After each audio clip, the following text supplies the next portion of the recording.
Okay, so we're going to talk a little bit more about the wasabi seeds.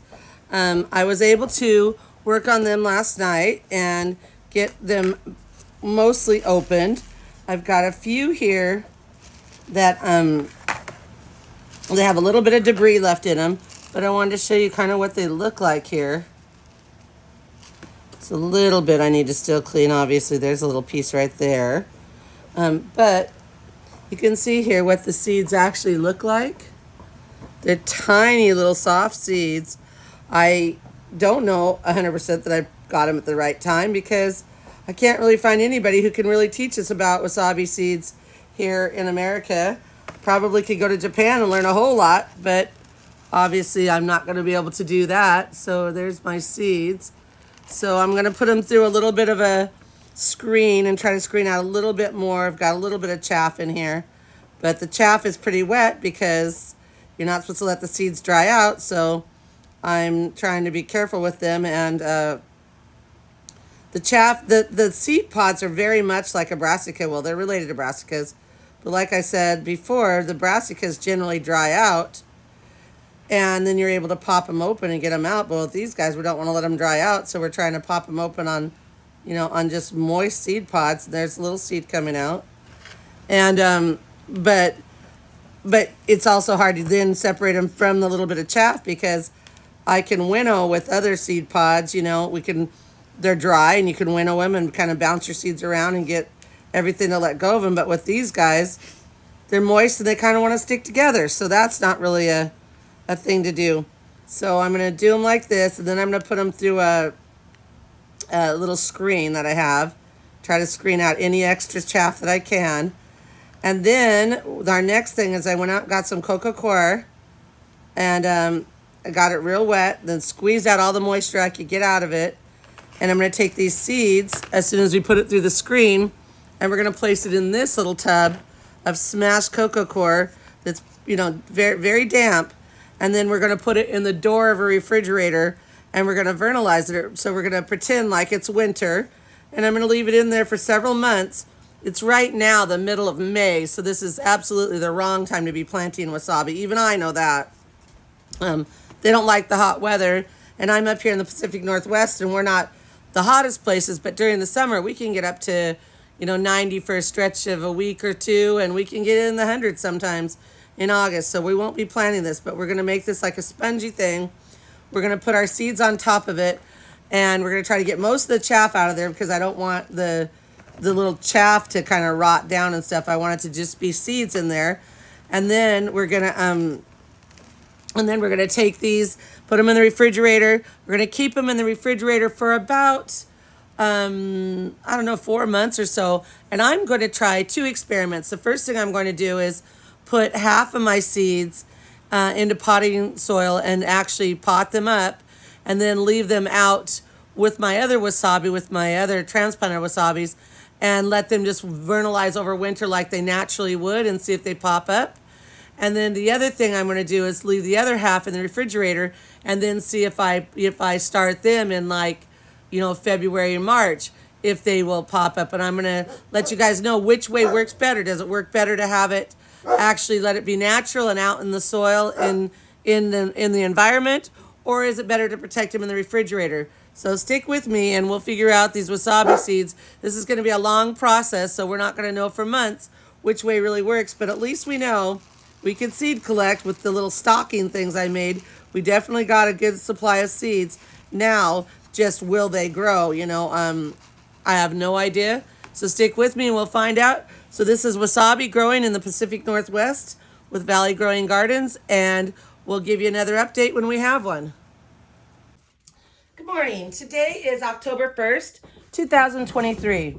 We are going to do some little videos here on growing wasabi from seed. Now, I could find nothing on the internet about how to grow wasabi from seed. It's just kind of by the seat of our pants, a little bit of experiment work doing there. In the spring, March, probably a little bit before March, maybe the end of February, my adult wasabis in my greenhouse, I have shade cloth on and I keep them misted and try to emulate the conditions of a Japanese mountainside, because I think in my mind it's probably kind of misty and stuff. And so I try to keep them cool and misted, and try to keep the temperature somewhere between, well, I do have to get them down to around 40 degrees. So somewhere between 40 degrees and 70. They hated any warmer than that. And it did get warmer than that this summer. But I try to mist them a few times a day to keep them cool. So that being said, back in late February, early March, they were flowering. My adult plants were flowering. So I started putting I made some long remade kind of stockings basically and put over the flower tendrils and vines. And I left those on for a couple months. And then about the 1st of May, I collected those and I ended up with a lot of seeds actually. And then I took those seeds and we cleaned them. And I've got a video that I'll post up there too so that you can see that about saving those seeds. And I was able to get them to germinate earlier than I planned on having them germinate. But I germinated a whole lot of seeds. So we ended up with about 8 or 10 little trays like this of what you can see is nice little baby wasabis. Now these are super slow growing. I mean, this is just experiential, anecdotal evidence, but these plants here are about 10 weeks old. And so they've been growing for a long time. You have to be super careful about the conditions. You don't want them to get too warm because unlike the adults can get warm and they'll like fade down and be almost flat on the ground. And then they'll perk back up when you give them some moisture and some cool air. These guys, if they fade down and they don't feel like they have the right humidity or temperature, they just go down and they're done and they're garbage. So you have to be real careful with that part. But other than that, it's just mostly just misting them. Now they're in a peat. This is just peat moss. The bottom of it, I put a little bit of some combination of my planting soil. So we've got about a half an inch or inch of compost with some of my own divided up made planting soil. But the top is peat moss. So I put peat moss down and I put a little sprinkle of peat moss over the top of the seeds. And then this is what you've got.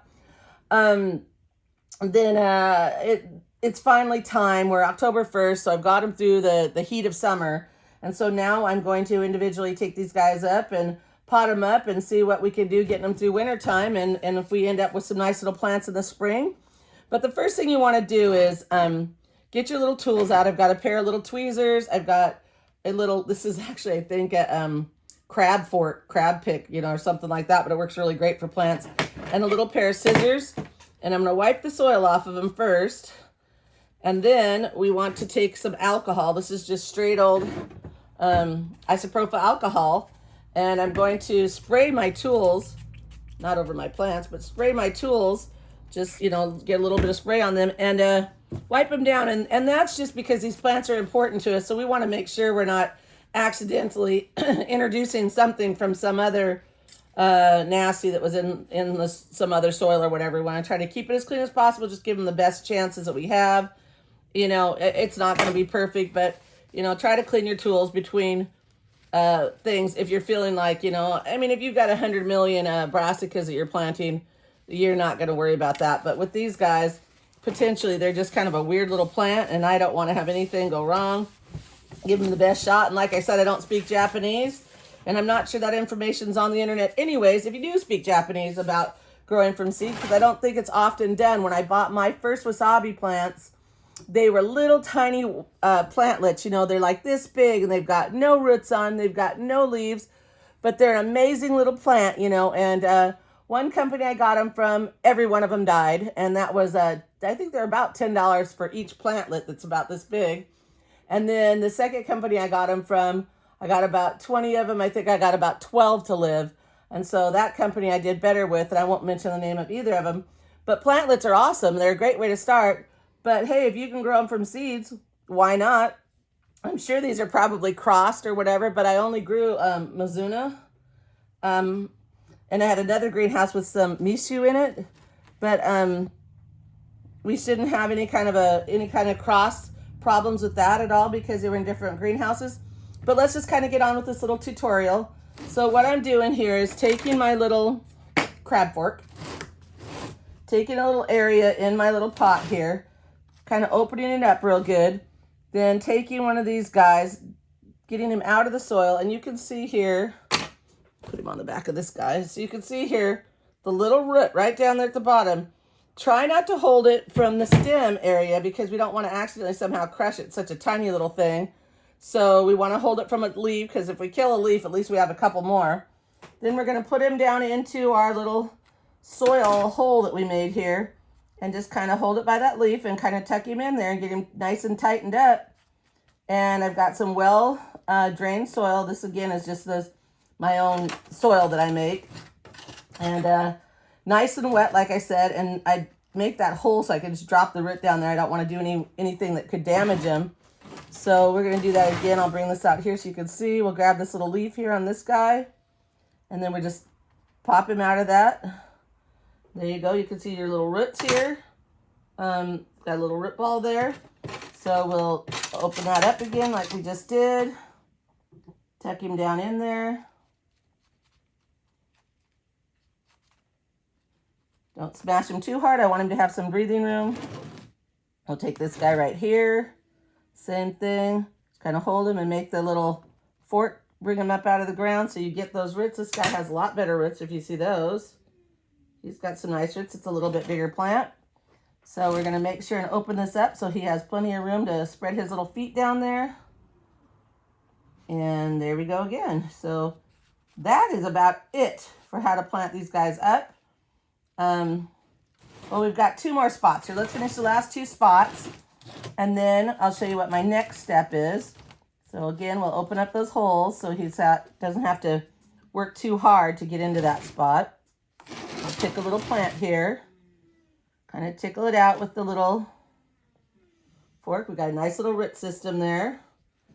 Open this up. Drop him nice and deep in there. Just about till we get to his cotyledons. I kind of put the cotyledons just above the ground because I want to get them kind of deep because they're a little bit leggy, but couldn't kind of help it. The summer heat, I knew not to transplant them when it was warm. This guy's got some nice roots too. Open up the hole. Drop him down in there.